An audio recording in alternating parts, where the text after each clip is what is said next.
باتیں مکہ اور مدینہ کی، باتیں مکہ اور مدینہ کی۔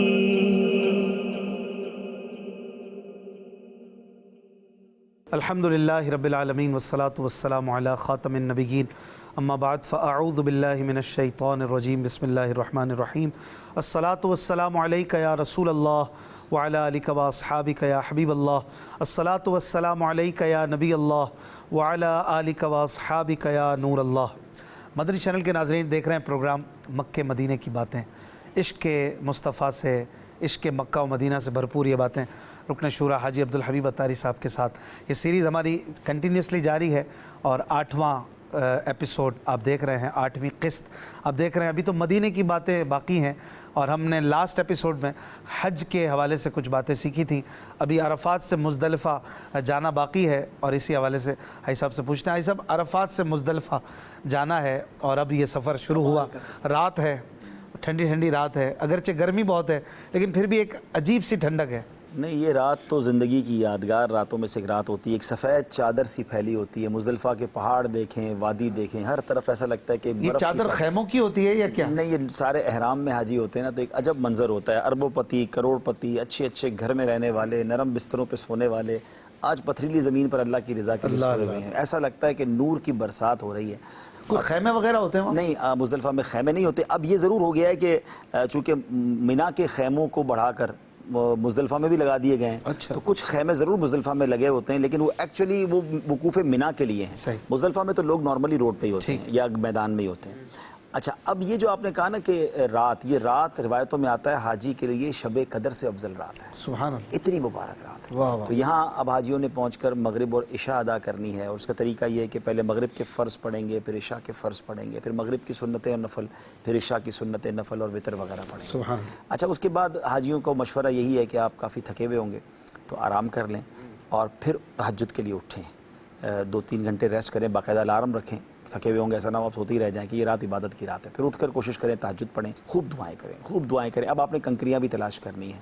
اچھا، یہاں نارملی 49 کنکریاں مارنی ہوتی ہیں حاجیوں کو، تو ہم مشورہ دیتے ہیں کہ 63 لے لیں، نبی پاک کی عمر مبارک کی نسبت سے کسی اور حاجی کو بھی کام آ جائیں گی۔ صحیح۔ اگر آپ نے 10، 11، 12 کی رمی کریں، اگر 13 کی بھی رمی کرنی ہے تو پھر آپ نے سمجھ لیں کہ 21 کنکریاں اور مارنی ہے، تو اب آپ کو آلموسٹ 70 کنکریوں کی حاجت ہوگی، تو 92 لے لیں نبی پاک کے نام مبارک کی نسبت سے۔ کہاں رکھیں کنکریاں؟ ہاں، اس کے لیے بیسٹ طریقہ ہم نے یہ دیکھا کہ ویسے تو نارملی لوگ کنکریوں کے لیے تھیلی لاتے ہیں، مگر تھیلی کی بجائے یہ بیسٹ رہتی ہے منرل واٹر کی جو بوٹل ہوتی ہے نا، وہ بڑی کام دیتی ہے وہاں پر، اور سب کے پاس ہی ہوتی ہے، بہت ساری بٹری ہوتی ہیں، تو وہ خالی کے لے لیں منرل واٹر کی بوٹل اور اس میں کنکریاں ڈال لیں۔ اچھا، کنکریاں کھجور کی گٹھلیوں جتنی ہو، بہت چھوٹی چھوٹی بھی نہ ہوں، بڑے بڑے پتھر بھی نہ ہوں، تو اس میں ڈال کر، یہ میں اس لیے کہہ رہا ہوں کہ اس کو آپ کو دھونا بھی ہے، دھونا مستحب ہے۔ اچھا، جب آپ اپنی تھیلی میں اس کو دھو کے رکھیں گے نا، تو وہ چونکہ مٹی ہوتی ہے تو وہ آپ کے لیے تھوڑا سا پرابلم کرے گی، لیکن وہ باٹل میں بڑی صحیح رہتی ہے۔ جی جی، تو باٹل آپ کی بیلٹ میں بھی رہ جائے گی، تو آپ نے آگے رمی کرنی ہے ٹھیک۔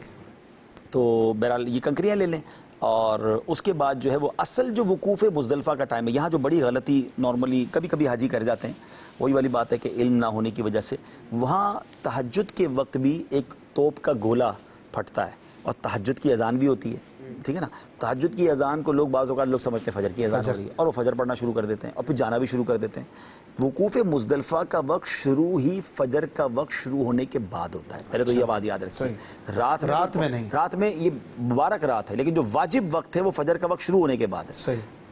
تو رات میں بلا اجازت شرعی کوئی چلا گیا اگر مکے میں یا مینا میں، تو اس پر دم ہو جائے گا۔ اچھا، خاص دعاؤں کی قبولیت کا ٹائم بھی ہے، تو بیسٹ یہ ہے کہ آپ نے وہی میں نے کہا تھا کہ اپنے موبائل میں پریئر ٹائمز اپلیکیشن ڈال لیں اور آپ چیک کریں کہ فجر کا وقت شروع ہو گیا ہے، تسلی ہو جائے، پھر فجر ادا کریں۔ آپ نے مزدلفہ میں فجر ادا کر لی، آپ کا وقوف ہو گیا، کیونکہ وہاں 1 منٹ بھی کوئی وقت فجر میں ادا کر لے، وہاں رک جائے تو اس کا وقوف تو ہو گیا، لیکن اب آپ دعا مانگیں۔ ویسے تو نارملی ہم اپنے محلوں میں فجر لیٹ پڑھتے ہیں، نہیں، یہاں افضل یہ کہ اول وقت میں پڑھیں تاکہ آپ دعا کریں۔ اچھا، اور اب اس کے بعد جب فجر کا وقت ختم ہونے میں 20-25 منٹ باقی ہوں، تو اب آپ جو ہے وہ چلیں مینا کی طرف۔ تو اب یہ جو مینا جانے کا ٹائم ہے نا، یہاں میں ذرا ناظرین سے عرض کروں گا کہ یہ بڑا ٹف ٹائم ہے میرے حساب سے. جو حج کا سب سے ڈیفیکلٹ ٹائم ہے وہ یہی وقت ہوتا ہے. اس کی دو وجوہات، مزدلفہ سے مینا، کیونکہ اب آپ 2 دن سے ٹریول کر رہے ہیں، واک کر رہے ہیں، تھکے ہوئے ہیں، ویسے ہی تھکے ہوئے ہیں، آرام بھی پراپر نہیں ہوا، عرفات میں دن گزارا ہے، رات مزدلفہ میں گزاری ہے. تو اب اس وقت بعض اوقات گرمی بھی بہت زیادہ ہو جاتی ہے، جیسے فجر کا اجالا ہونا شروع ہوتا ہے تو گرمی ہونا شروع ہو جاتی ہے. تو اس میں مشورہ تو یہی ہے کہ آپ مینا جب اپنے خیمے پہ جائیں تو قافلے والے ساتھ ہوں، اور ایک دوسرے، اگر یہاں بعض اوقات اگر آپ کو معلم کی بس مل جائے، یہ طریقہ یہ ہوتا ہے کہ آپ معلم کی ذمہ داری ہے کہ وہ آپ کو مینا کے خیمے تک بھی پہنچائے گا، یا کم از کم وہ آپ کو رمی تک لے جائے گا. تو لاسٹ ٹائم 2022 میں مجھے شہادت ملی تو میں نے زندگی میں پہلی بار یہ پریکٹس کیا. ورنہ اس سے پہلے ہم یہ پریکٹس نہیں کرتے تھے. ہم نے یہ پریکٹس کیا کہ ہم نے معلم کی بس کو چھوڑا ہی نہیں، یعنی معلم کی بس میں ہی ہم مزدلفہ آئے تھے. اور مزدلفہ میں جب معلم کی بس کھڑی تھی اس کے قریب ہی ہم نے اپنا قیام کیا، اور بس کا ڈرائیور بھی ساتھ ہی بٹھا لیا، دوستی بھی کر لی اس سے، ٹھیک ہے نا، نمبر بھی لے لیا اس سے. تو اب کیا ہوا، جیسے فجر کا وقوف ختم ہوا اس کو نماز بھی ساتھ ہی پڑھائی، اور جیسے ہی فجر کے وقت سے ہم اپنے عبادت سے دعا سے فارغ ہوئے واپس جا کے بس میں بیٹھ گئے. تو اب کیا فائدہ ہوا کہ اب اس کا کام ہے، اچھا اب تھکے اتنے کہ سب بس میں سو بھی جائیں تو ٹینشن نہیں ہے، اسی تو چل رہا ہوتا ہے بس میں. وہ اب ہمیں وہ الحمدللہ رمی کے لیے لے گئے. وہ رمی کے لیے لے جائیں یا خیمے پہ لے جائیں، دونوں صورتوں میں وہ آپ کے لیے آسانی ہے، کیونکہ بائی واک جانا اٹس ناٹ دیٹ ایزی. اب تو ٹرینیں بھی چل گئی ہیں، کچھ لوگوں کو ٹرین میں جانے کا موقع ملتا ہے، وہ بھی بڑے اچھے رہے، جو سب کو نہیں ملتا. تو آپ کوشش کریں کہ معلم کی بس کے ساتھ چلے جائیں. اور اگر پیدل جا رہے ہیں تو یہ تھوڑا سا ٹف ٹائم ہے، مگر اللہ پاک کرم کرے گا. اگر آپ پیدل جا رہے ہیں تو پھر میرا مشورہ ہے کہ رمی کرنے نہ جائیں، کیونکہ آپ پیدل کم از کم مزدلفہ سے جمرات جو ہے نا وہ آلموسٹ آپ یوں سمجھ لیں 1.5-2 گھنٹے کی واک ہے. اور یہ آپ سوچیں کہ 20-25 لاکھ آدمی چلے ہیں اور سب کو رمی کرنی ہے، تو کئی لوگ تو آپ سے پہلے نکل گئے ہوں گے. تو اب آپ کو راستے میں رش ملے گا. تو جو پیدل جا رہے ہیں ان کے لیے میرا مشورہ یہ کہ وہ رمی کرنے نہ جائیں، وہ اپنے خیمے میں جائیں. تھکے ہوئے بھی ہیں آپ خیمے میں جا کے آرام کریں، اور ریسٹ کرنے کے بعد 12-1 بجے دوپہر کو آپ جا کے رمی کر لیں تو رش کم ہو گیا ہوگا. اور اب آپ اپنے معلم کو کہیں کہ وہ آپ کی قربانی کر دے، تو پھر آپ کی جو ترتیب ہے کہ قربانی کے بعد آپ نے حلق کرنا ہے اور احرام اتارنا ہے. یہ احتیاط تفصیل سے تو ہم نے حج تربیتی اجتماع میں بیان کی ہے، لیکن میں تھوڑے سے ٹپ دے رہا ہوں. اچھا صاحب، یہ اگر اپنے اس پہ چلے جاتے ہیں خیمے میں آرام کرتے تو اصل رمی کا ٹائم کیا ہے، کب تک کر سکتے ہیں؟ دیکھیے کب سے کب تک؟ دیکھیے رمی کا وقت تو اس دن غروب آفتاب تک ہے. اچھا، اور شروع کب ہوگا؟ شروع ہوگا جب فجر کا وقت شروع ہو گیا تب بھی رمی ہو جائے گی، مگر اس کا افضل وقت یہ ہے کہ جب اشراق چاشت کا وقت شروع ہوگا. سنت ٹائم جب شروع ہوگا جب اشراق چاشت کا وقت شروع ہوگا. تو اشراق چاشت کا وقت شروع ہو گیا، آپ کی رمی کا ٹائم شروع ہو گیا، تو 12-1-2 بجے تک تو سارے حاجی فارغ ہو جاتے ہیں 90%، کیونکہ سب نے رمی کر کے پھر قربانی کرنی ہوتی ہے، پھر حلق کرنا ہوتا ہے. تو آپ 12-1، اچھا کئی لوگ ہمیں نا خیموں میں تب جاتے تھے تو حاجی آ کر کہتے تھے ابھی تک آپ نے احرام نہیں اتارا، ابھی تک رمی نہیں کی. ہم نے تو رمی صبح کر لی. تو میں پھر پوچھتا تھا اب آپ نے کیا کرنا ہے؟ کہا آرام کرنا ہے. میں نے کہا میں نے پہلے کرنا ہے، ٹھیک ہے نا، آپ نے بھی تو اس کے بعد آرام ہی کرنا ہے نا، کوئی اور کام تو نہیں کر رہے. ہم پہلے آرام کر رہے ہیں، اب اس کے بعد جا کے رمی کر. تو میں اشفاق بھائی ایک نتیجے پر پہنچا ہوں، حج کے جتنے بھی حادثات ہیں ان تمام حادثات کے پیچھے اگر آپ نظر دوڑائیں گے تو 90% آپ کو جو اس کی وجوہات ملیں گی نا وہ ہے پیک آورز میں اپنے کام کرنا. آپ اپنے آپ کو آف پیک آورز میں لے آئیں. یعنی ہر کام آپ سیکنڈ ہاف میں کریں. شریعت نے تو اجازت دی ہے نا، صبح رمی کرنے کی بجائے آپ ظہر کے بعد رمی کریں، آپ ایزی رمی کریں گے. دوسرے دن کی رمی کا ٹائم ظہر کا وقت شروع ہونے کے بعد ہوتا ہے. لوگ 12 بجے 12:30 بجے وہاں کھڑے ہوتے ہیں، گھڑی دیکھ رہے ہوتے ہیں، جیسے ٹائم شروع ہوگا رمی کریں، آپ 4 بجے کریں. 4 گھنٹے بعد آپ بڑی آسانی سے کریں گے، بلکہ بالکل جمرے کے قریب جا کے کریں گے. اپنے بچوں کو کرا سکیں گے، اپنے بزرگ والدین کو بھی کروا سکیں گے. سیکنڈ ہاف میں آپ اپنے آپ کو رش ٹائم سے نکال لیں، آپ پورا حج آسان کریں گے. اسی طرح طواف الزیارہ ہے. طواف الزیارہ یقیناً پہلے دن کرنا افضل ہے، لیکن آپ دوسرے دن، جب شریعت نے 3 دن تک کا ٹائم دیا ہے، 12 کی غروب آفتاب سے پہلے کر سکتے ہیں. آپ 11 کو شام کو جا کے طواف الزیارہ کریں. آپ کہیں گے کمال ہے یار، لوگ تو کہتے ہیں 4 گھنٹے میں ہمیں طواف کیا، ہمارا آدھے گھنٹے میں ہو گیا، کیونکہ وہ سارے لوگوں نے کر لیا. تو طواف الزیارہ کوئی اتنا بڑا مسئلہ نہیں. آپ کپڑے تو آپ کے ویسے ہی آ چکے ہیں، ایک ہی پابندی باقی ہے مرد و عورت والی، باقی تو ساری اٹھ چکی ہیں. تو 11 کو جا کے کر لیں. اصل پرابلم کیا ہے کہ جن لوگوں کو یہ ہوتا ہے نا کہ ہر چیز پیک ٹائم میں کرنی ہے، اس میں بعض اوقات یعنی فوراً کرنی ہے، جلدی کرنی ہے، اور بعض اوقات اس کے پیچھے احرام اتارنا ہوتا ہے. ایک حاجی نے یہ بولا، آپ اس پہ رہنمائی فرمائیے گا، کہ مطلب ابھی احرام اترا نہیں تھا اور ابھی کچھ باقی تھی رمی وغیرہ، تو انہوں نے کہا کہ یار یہ عذاب کب اترے گا؟ استغفر اللہ. یہ جملے تھے ان کے جو سنے ساتھیوں نے مجھے بتائے. پتہ نہیں یہ تو کتنا سخت جملہ ہے، شرعی پتہ نہیں اس کا کیا ہوگا. حج کرنے گئے. استغفر اللہ. میں تو بیان میں بھی کہا کرتا ہوں کہ جلد بازی کی ایسی کیا، اصل میں وہ وہی والی بات ہے، احرام فرینڈلی نہیں بنتے لوگ. میں نے پہلے بھی شروع میں عرض کیا تھا، حج تربیت اجتماع میں بھی سمجھاتا ہوں کہ احرام فرینڈلی بنے. اسی احرام کو پہننے کے لیے رو رہے ہیں، احرام پہننے کے بعد اتارنے کے لیے رو رہے ہیں. بھائی پہن کے موج کرے نا, کس بات کی جلدی ہے, کس بات؟ آرام سے اتاریں گے اور جتنا سکون سے حج کریں گے. آپ میری بات کوئی مان لینا اور پھر حج کر کے دیکھے, یقین کریں وہ دعائیں دیتے ہیں کہ یار ہمیں تو سمجھ آ گیا کہ اتنا آسان ہے حج. ہم ہر جگہ جو رش میں کر رہے ہوتے ہیں کسی طرح احرام اتر جائے پھر ایسی باتیں کرنا, یہ تو بڑی بے ادبی ہے, بڑی بے ادبی. فقہ حنفی میں یہ ترتیب بھی ضروری ہے نا کہ مزدلفہ کے بعد رمی اور آپ کا جو قربانی اور پھر حلق ہونا چاہیے, پہلے حج تمتع اور حج قران میں یہ ہے, حج افراد میں تو قربانی نہیں ہے. ہاں ٹھیک, تو وہ پھر آپ شکرانے کی قربانی اس میں آپ کرنا چاہیں تو کریں, لیکن رمی کے بعد آپ حلق کر سکتے ہیں. لیکن نارملی حاجی ہمارے پاکستان کے تمتع کرتے ہیں, تو تمتع میں یہی ہے کہ اچھا اب چونکہ بزرگوں کا مدنی چینل ہے تو بزرگوں سے تو میری ہاتھ جوڑ کر التجا ہے کہ خدا کے واسطے آپ نے رش والے ٹائم میں رمی کرنے نہیں جانا ہے, رش والے ٹائم میں آپ نے طواف الزیارہ کرنے نہیں جانا ہے.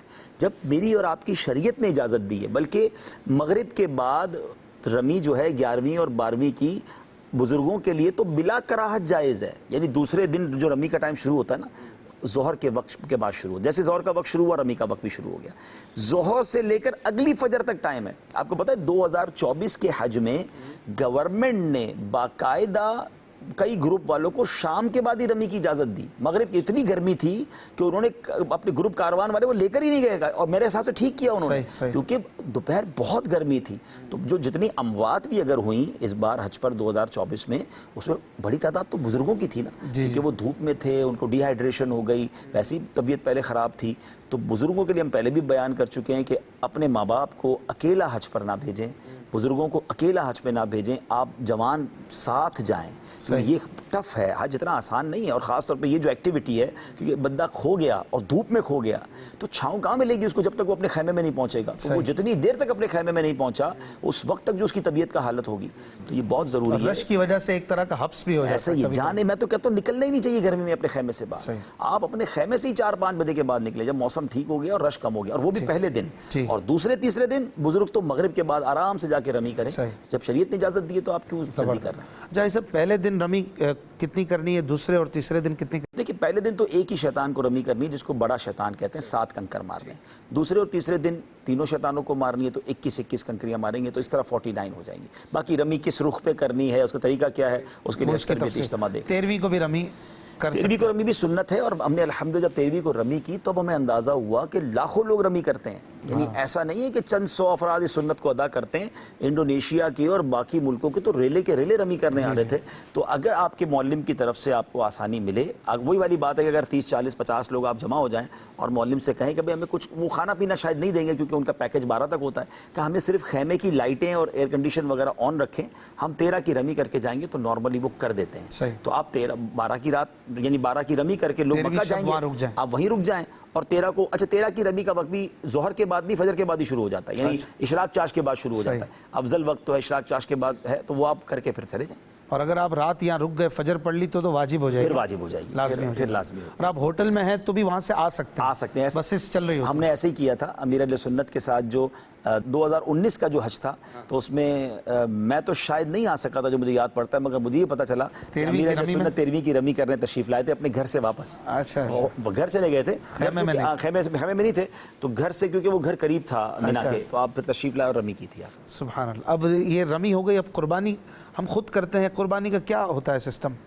دیکھیں قربانی تو نارملی جو کاروان والے ہوتے ہیں, گروپ لیڈرز ہوتے ہیں, وہ نارملی قربانی کرتے ہیں, اور اگر آپ کو اعتماد ہے ان پر, اچھے لوگ ہیں اور محتاط فی الدین ہے, تو ان کے ذریعے کروا لیں, کیونکہ ہر بندے کے لیے آسانی نہیں ہے قربانی وہ خود کرے. ہاں یہ ضرور ہو سکتا ہے کہ اگر آپ 40-50 لوگ ہیں اور دوست ایک دوسرے کو سمجھتے ہیں, اور 2-3 ایسے لوگ ہیں جو قربانی کے مسائل بھی سمجھتے ہیں, اور وہ خود جا کر اگر حلاقہ میں جا کر, اس کی 2-3 جگہ ہیں, مینا کے اندر بھی قربانی ہوتی ہے, اور مکہ پاک میں کاکیا کا علاقہ ہے, وہاں بھی ایک باقاعدہ منڈی ہے, وہاں بکرے وغیرہ یا جانور خرید کر قربان کر سکتے ہیں.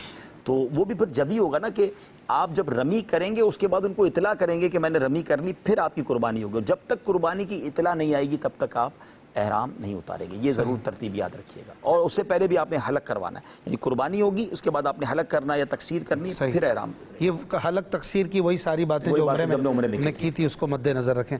اچھا, یہ قربانی کے حوالے سے آپ نے بتایا, تو جو غیر مفرد ہے یعنی قارن اور متمتع اس کے لیے ہے, تو بعض لوگ مالدار ہوتے ہیں, ان پر جو اپنی بقرعید کی قربانی ہے وہ بھی لازم ہوگی؟ دیکھیں بقرعید کی قربانی کے لیے 2 چیزیں ضروری ہے، ایک تو وہ صاحب نصاب ہو اور دوسرا وہ مقیم ہو، مسافر نہ اب مسافر نہ ہو۔ اب جو حاجی وہاں مسافر ہے، ابھی تفصیل ہے پوری جی جی کہ کون کب مسافر ہوگا، تو اگر تو وہ مسافر ہے تو اس پر قربانی واجب نہیں ہے، صحیح۔ لیکن میرا مشورہ یہی ہے کہ آپ 10 12 15 لاکھ کا حج کرنے گئے ہیں تو ایک قربانی آپ کی بقرعید کی بھی ہونی چاہیے۔ اچھا وہ وہاں بھی کر سکتے ہیں اور اپنے وطن میں بھی کر سکتے ہیں، صحیح۔ ہاں اگر آپ اپنے وطن میں قربانی کرائیں گے تو اس کا ایک شرعی مسئلہ یاد رکھیے گا کہ آپ وقت کا خیال رکھیں گے کہ آپ کے یہاں بھی قربانی کا دن باقی ہو اور آپ کے وطن میں بھی قربانی کا دن ہو، کیونکہ بعض اوقات عرب شریف اور پاکستان میں 2 دن کا بھی قربانی کا فرق ہوتا ہے۔ صحیح۔ تو اب اگر یہاں پر قربانی پہلی عید کو ہوگی تو آپ کی وہاں پر تیسری عید ہوگی، اگر 2 دن کا فرق ہے تو پہلے دن تو چل جائے گی اور وہ بھی مغرب سے پہلے اور اگر دوسری عید کو یہاں قربانی ہوئی تو آپ کا قربانی کا وقت نکل جائے گا، تو یہ تھوڑا سا آپ نے میچ کرنا ضروری ہے۔ صحیح ہے، ماشاءاللہ۔ اب یہ حج جو ہے وہ مکمل ہوا، حلق کے بعد طواف الزیارہ، یہ آخری جو ہے سب سے اہم رکن ہے، یہ تو حج کا فرض ہے، ٹھیک ہے نا، حج اس کے بغیر تو مکمل ہی نہیں ہوگا۔ طواف الزیارہ کا جو وقت ہے وہ 12ویں کی غروب آفتاب سے پہلے 12 ذوالحجہ کی غروب آفتاب سے پہلے تو اس میں یہ کہ آپ 11 کو کرنے میں مشورہ تو یہ دیتا ہوں کہ 10 کو بہت رش ہوتا ہے، 11 کو شام کو جب رمی کریں 4-5 بجے تو پھر حرم چلے جائیں، اب آپ فریش بھی ہیں، کپڑے بھی پہنے ہوئے ہیں، آپ نے نیند بھی اچھی کی ہوئی ہوگی انشاءاللہ، اب آپ جا کر مغرب کے آس پاس اگر حرم پاک میں پہنچتے ہیں تو آپ سکون سے طواف الزیارہ بھی کریں، اگر سعی پہلے نہیں کیے تو حج کی سعی کرنا یہ بھی واجب ہے، وہ بھی کر لیں۔ اب اس کے بعد آپ کا ایک ہی واجب باقی رہ جائے گا، وہ ہے طواف رخصت۔ جب بھی آپ اپنے وطن جا رہے ہوں گے یا مدینہ پاک جا رہے ہوں، آپ کو پتہ ہے واپس مکہ نہیں آنا، تو جو آخری طواف آپ کریں گے وہ طواف رخصت ہے، وہ واجب آپ ادا کریں گے۔ البتہ اور سعی بھی کریں گے؟ سعی میں نے کہا نا کہ اگر آپ نے اگر نفلی طواف کے ساتھ حج کی سعی مینا جانے سے پہلے نہیں کی، جو نارملی حج نہیں کرتے، تو بیسیکلی طواف الزیارہ کے بعد ایک سعی آپ کریں گے۔ اچھا یہ واحد سعی ہوتی ہے جو لباس کے اندر ہوتی ہے، ہاں ورنہ تو نارملی سعی آپ کی احرام میں ہوتی ہے۔ یہ سعی اگر آپ حج کے بعد کر رہے ہیں اور طواف الزیارہ کے بعد کر رہے ہیں تو آپ اپنے لباس کے ساتھ کر رہے ہیں، یہ بھی ایک زندگی کا یادگار ہوتا ہے، تو سعی بھی کر لیں اور پھر طواف جو اس کے بعد جو بھی طواف کریں گے آخری طواف جو ہوگا وہ طواف رخصت، طواف وداع بھی اسے کہتے ہیں، طواف وداع بھی کہتے ہیں۔ اچھا خواتین کے لیے شریعت نے اجازت دی ہے کہ اگر 12ویں کی مغرب، اگر ان کے کوئی مخصوص ایام آ گئے تو وہ اگر 12ویں کی مغرب تک نہیں کر پاتی تو وہ پاک ہونے کے بعد اس کے بعد بھی کر سکتے ہیں طواف زیارت، وہ لازمی ہے، وہ کرنا ضروری ہے۔ اچھا اب کچھ دن ہیں مکے میں اگر باقی تو کیا کریں؟ اب وہ گھڑیاں آ رئی ہیں کہ ایک بڑی تعداد مدینہ شریف بھی حاضری دیتی ہے اور افضل بھی ہے کہ اب تو آپ وہ شعر سنائی دیں، حسن حج کر لیا کعبے سے، سبحان اللہ، حسن حج کر لیا کعبے سے آنکھوں نے ضیا پائی، حسن حج کر لیا کعبے سے آنکھوں نے ضیا پائی، چلو دیکھیں وہ بستی جس کا رستہ دل کے اندر ہے، چلو دیکھیں وہ بستی جس کا رستہ دل کے اندر ہے۔ اب اگر کسی کے پاس مدینے جانے میں وقت ہے اور حج بھی کر لیا ہے تو ان بقیہ دنوں میں نارملی ہوٹلیں بھی کچھ سستی ہو جاتی ہیں، قریب بھی رہنے کا موقع ملتا ہے، تو عمرے وغیرہ بھی کر سکتا ہے؟ جی بالکل، اب تو زیادہ عمرے کرے، اب تو زیادہ طواف کرے، وہی اپنی روٹین جو ہم نے حج سے پہلے بیان کی تھی کہ فضول کاموں میں نہیں۔ دیکھیں یاد رہے حج پچھلے گناہوں کی معافی کا وعدہ ہے، اگلے گناہ کرنے کی اجازت نہیں ہے۔ ایسا نہ ہو کہ اکاؤنٹ کلیئر کر کے پھر اکاؤنٹ بھرنا شروع کر دیا، گناہ کرنے شروع کر دیا، فضول باتیں ہونا شروع ہو گئیں، تو یہ نہ کریں اور عبادت میں ہی وقت گزاریں، ایک ایک لمحے کو قیمتی سمجھیں۔ اور یہاں پر ایک اور بات میں عرض کروں گا کہ ایک احتیاط ضرور کرنی ہے کہ 13 ذوالحجہ کو عمرہ نہیں کر سکتے۔ اچھا ہاں یہ ہمارے ساتھ بھی ایک بار ہوا تھا، ہمارے کچھ ساتھیوں کی 14 تاریخ کو فلائٹ تھی، 12 کو مینا سے رمی کر کے آ گئے، 12 کو تو کمپلیٹ ہو گیا حج، تو انہوں نے کہا ایک کیوں نہ اور عمرہ کر لیں، تو جب وہ 13 کو عمرہ کر کے آئے تو پتہ چلا کہ ان سب پر دم ہو گیا، کیونکہ 13 کو سبحان اللہ اس کی حکمت بڑی پیاری کتابوں میں لکھی کہ ابھی لوگ طواف وداع کر رہے ہیں، کچھ لوگ طواف زیارہ کر رہے ہیں اور آپ نے نفلی کام شروع کر دیا ہے، تو ان کو رش نہ بڑھائیں، تو 13 ذوالحجہ تک عمرہ نہیں کر سکتے۔ آپ کے پاس موقع بھی ہے تو آپ عمرہ نہ کریں، آپ طواف کر لیں، آپ کعبے کی زیارت کریں۔ باقی حاجی چونکہ ابھی طواف زیارہ لوگوں کا کئیوں کا عورتوں کے مسائل کی وجہ سے باقی ہوگا، کئی ایسے حاجی جن کو واپس جانا ہے تو طواف رخصت کر رہے ہوں گے، تو عمرہ 13 ذوالحجہ کو نہیں کر سکتے۔ اچھا یہ سب مکے میں ابھی دن باقی ہیں کچھ زیارتوں کا بھی بتا دیں، جیسے آپ نے منع کیا تھا کہ غار ثور وغیرہ بھی ابھی نہ جائیں حج سے پہلے، تو اب جا سکتے ہیں، اور بھی کچھ زیارتیں؟ دیکھیں مسجد عائشہ یہ بڑی کمال کی زیارت ہے، مسجد تنعیم بھی اس کو کہتے ہیں اور مسجد عمرہ بھی کہتے ہیں۔ تو جب آپ کو مکہ پاک میں رہ کر عمرہ کرنا ہے، احرام باندھنا ہے، تو بیسٹ وے یہی ہے کہ آپ مسجد عائشہ چلے جائیں۔ مسجد عمرہ جسے کہتے ہیں، بسیں بھی چلتی ہیں حرم کے پاس سے 2-2 ریال میں، اور آپ کو ٹیکسی بھی مل جاتی ہے، 3-4 لوگ مل کے ٹیکسی کروا لیں تو بڑا خوبصورت مقام ہے۔ پھر ایک بڑا ہی پرسوز مقام ہے جس کو مقام جیرانہ کہتے ہیں۔ نارملی وہاں کے لوگ جو ہے نا وہ بڑا عمرہ کہتے ہیں، مقام جیرانہ سے احرام باندھے، اور چھوٹا عمرہ کہتے ہیں مسجد عائشہ سے۔ ایز سچ بڑا چھوٹا تو نہیں ہوتا، لیکن وہ چونکہ سفر بڑا ہے، اور فضیلت بھی ہے کہ وہاں سبحان اللہ بڑا پرسوز مقام بھی ہے، کچھ وہاں پر صحابہ کرام کے قریب مزارات بھی ہیں۔ تو مقام جیرانہ میں جا کر آپ وہاں نبی پاک علیہ السلام نے بھی احرام باندھا، تو ایک عمرہ وہاں سے بھی ہونا چاہیے، اس کی زیارت بھی کر لینی چاہیے۔ اچھا، پھر اس کے بعد جیسے غار حرا اور غار ثور، سبحان اللہ، غار حرا کی تو اب چڑھنے کی شان ہے۔ ہاں اجازت تو پہلے بھی تھی، لیکن میں احتیاطاً کہہ رہا تھا کہ آپ اپنے آپ کو اب ہے ہمت تو ہاں اب جائیں۔ اچھا، لیکن غار حرا جو ہے نا وہ پہلے جائیں، غار ثور اس کے بعد جائیں۔ اس کی وجہ یہ کہ اگر آپ پہلے میں غار ثور چلے گئے نا تو آپ غار حرا شاید نہ جائیں، آپ کو لگے گا پہلے میں اتنا تھک گیا، تو کیونکہ غار حرا آسان ہے، تو پہلے چھوٹا اسٹیپ طے کر لیں، تھوڑی ہمت بڑھ جائے تو پھر غار ثور جائیں۔ تو غار حرا جو ہے وہ ماشاءاللہ غار ثور سے افضل ہے۔ بتایا گیا کہ یہاں پر نبی پاک علیہ السلام نے زیادہ دن گزارے ہیں، نبی پاک علیہ السلام نے زیادہ وقت یہاں گزارا ہے۔ غار ثور میں 3 دن اور 3 راتیں، خیر اس کے تو واقعات ہی بڑے نرالے ہیں، لیکن غار حرا کو، یعنی اس غار حرا جس پہاڑ پر ہے اس کو جبل نور کہا جاتا ہے، نور کا پہاڑ کہا جاتا ہے، اور یہی پہلی وحی نازل ہوئی۔ نبی پاک علیہ السلام جبریل امین سے پہلی ملاقات یہاں ہوئی، یعنی قرآن کی ابتدا جس جگہ سے ہوئی آپ سوچیں۔ اور پھر بی بی خدیجہ رضی اللہ تعالیٰ عنہ نبی پاک کے لیے کھانا وغیرہ وہاں لے کر آتی، پیارے آقا علیہ السلام کو سب سے پہلے جبریل امین نے پریکٹیکل وضو کر کے سکھایا، اور پھر نبی پاک نے بی بی خدیجہ کو سکھایا۔ نبی پاک پہلی نماز جو ادا کی ان کو دیکھ کر بی بی خدیجہ نے ادا کی۔ تو کمال کا یہ منظر، بڑا پرسوز مقام ہے غار حرا، بہت پرسوز ہے، وہاں جا کے خوب دعائیں کریں، ہو سکے موقع ملے تو نوافل پڑھیں۔ پھر غار ثور، سبحان اللہ، وہ عشق کی داستان ہے وہاں پر، جو حضرت ابوبکر صدیق اور نبی پاک نے دن گزارے تھے، پھر وہ جو سانپ نے ڈسا تھا، تو وہ پورا واقعہ اگر آپ پڑھ سکیں یا کسی اچھی مبلغ یا عالم دین کی آواز میں آپ اس کو سنیں وہاں پر بیٹھ کر، تو وہ آپ کی آنکھوں سے پھر جو آنسو نکلیں گے۔ اور پھر سبحان اللہ صدیق اکبر رضی اللہ تعالیٰ پر اتنا رشک آتا ہے اشفاق میں نے کئی بار یہ واقعہ بیان کیا تھا، مگر جب میں غار ثور میں خود گیا نا تب پتا چلا کہ اللہ اکبر، یہ تو کمال ہو گیا، یعنی وہ واقعی ایسا غار ہے کہ اس میں اگر 2 افراد بیٹھ جائیں تو بندے سے بندہ ٹچ ہو جاتا ہے۔ تو کتنا قرب ملا تھا نبی پاک علیہ السلام کو، اور پیارے آقا نے ان کی گود میں آرام کیا۔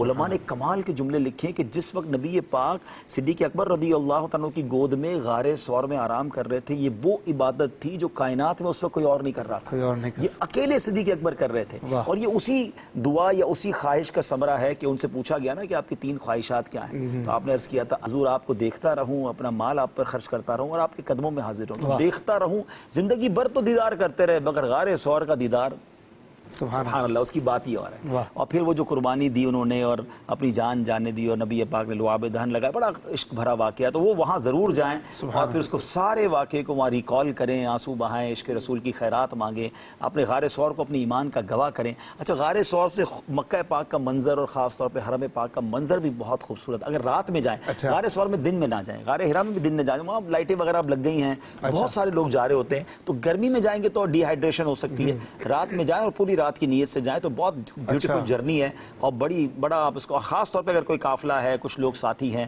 پانی وغیرہ کی بوٹل ساتھ لے لیں، بزرگ ہیں تو عصا وغیرہ لے لیں، اگر آپ اتنے بزرگ ہیں کہ نہیں چڑھ سکتے تو پھر نہ جائیں، پھر آپ بے شک اس کے قریب جا کے دعا مانگ لیں، لیکن جو ہمت والے ہیں یا نوجوان ہیں وہ جائیں اور اس کی برکتیں لیں ماشاءاللہ۔ اچھا، اس کے علاوہ دیکھیں صلح حدیبیہ جہاں ہوئی وہ تقریباً 1 گھنٹے کی ڈرائیو ہے، تو آپ وہاں بھی جانا چاہیں تو جا سکتے ہیں اگر کوئی اچھا آپ کو ظاہر مل جائے۔ ہاں، لوگ طائف جاتے ہیں، اچھا ہاں، طائف بڑا پرسوز مقام ہے، اور نبی پاک علیہ السلام وہاں تشریف لے گئے، اور وہاں ایک بڑا دل خراش واقعہ بھی ہوا کہ پیارے آقا پر پتھر برسائے گئے، وہاں کچھ مقدس مقامات اور مساجد وغیرہ ہیں، لیکن طائف کے حوالے سے ایک غلطی حاجی کرتے ہیں۔ یاد رہے کہ طائف حدود میقات سے باہر ہے، حدود حرم سے نہیں، حدود میقات سے بھی باہر ہے، تو آپ طائف جب جائیں گے اور واپس مکے آئیں گے تو آپ کو احرام باندھ کر آنا ہوگا۔ اگر کوئی طائف جا کر ویسے ہی واپس آ گیا اور احرام نہیں باندھا تو اس پر دم ہو جائے گا، اور عمرہ بھی کرنا ضروری ہے، عمرہ بھی کرنا، احرام باندھ کر آئیں گے اور عمرہ کرنا ضروری ہے۔ تو طائف جب بھی جائیں تو اچھی نیتوں کے ساتھ، وہاں باقاعدہ میقات بنی ہوئی ہے، آپ احرام کے 2 نفل پڑھیں، احرام پہنیں اور احرام باندھ کر آئیں اور مکے میں عمرہ۔ وہاں بھی زیارتیں؟ ہاں، وہاں پر ماشاءاللہ 1-2 مساجد ہیں، ایک پرانی مسجد بھی ہے، میرا جانا ہوا ہے الحمدللہ طائف، اور ایک صحابی رسول کا وہاں مزار بھی ہے، تو مزید طائف کی زیارتیں عاشقان رسول کی 130 آیت میں پڑھ لیجئے اور وہاں جا کر تو سچی بات ہے وہ ساری باتیں یاد آ جاتی ہیں کہ نبی پاک علیہ السلام کو کس قدر وہاں پر ستایا گیا تھا اور یہ کیسی قربانی کی داستان ہے. اللہ نبی پاک کی ان قربانیوں کے صدقے ہمیں بھی دین متین کا خدمتگار بنا دے. اب مدینہ شریف کا سفر جو ہے وہ گویا شروع ہوتا ہے. مدینے جاتے ہوئے کیا تصورات ہوں, کیا راہ مدینہ میں آداب ہوں, اور پھر مدینہ پہنچ کر کچھ وہاں کی زیارتوں کی تفصیلات بھی انشاءاللہ الکریم زندگی رہی تو اگلے پروگرام میں شروع کریں گے سفر مدینہ سے. اور پھر آپ سمجھتے ہیں کتنی بار تصور مدینہ ہم نے امیر علیہ سنت کی موجودگی میں حاجی عبدالحبیب اتاری صاحب کے ساتھ کیا ہے, کتنے خوبصورت انداز میں یہ کرواتے ہیں ماشاءاللہ. اپنے تجربات اور پھر اپنی عشق بھری آپ کی شخصیت سے ہمیں بہت لطف آتا ہے. ہم سیکھیں گے مدینہ کیسے جانا ہے اور تفصیلی بات ہوگی مدینہ کے حوالے سے. ہماری یہ سیریز جاری ہے, اپنا خیال رکھیے گا. صلو علی الحبیب صلی اللہ علی محمد صلی اللہ علیہ وسلم. باتیں مکہ اور مدینہ کی, باتیں مکہ اور مدینہ